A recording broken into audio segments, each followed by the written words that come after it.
Now after roughing I want to do finishing operation. So tool I have already created and roughing operation we have already done.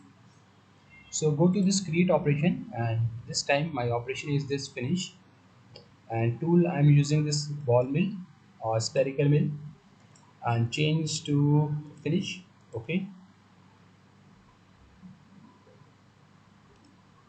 and my cut geometry is this, and again I need to specify central curve, and central curve is this. The arrow indicates the entry point. If you want to change, you can change. Okay, and this machining region, it is here in finishing operation, and in strategy we have in roughing. My cut pattern is helical, and 10 is a step over, and generate.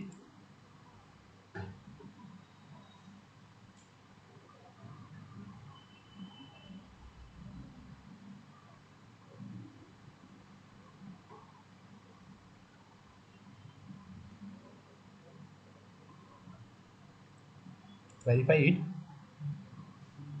and 3D dynamic display.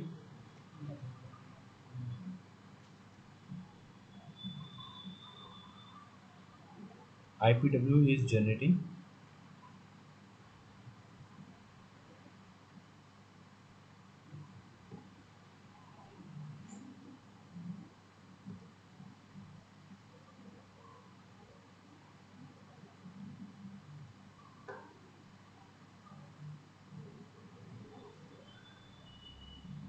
Okay,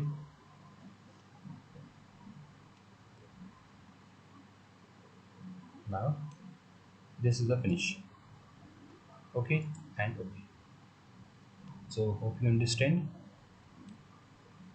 how to use this tube roughing and tube finishing.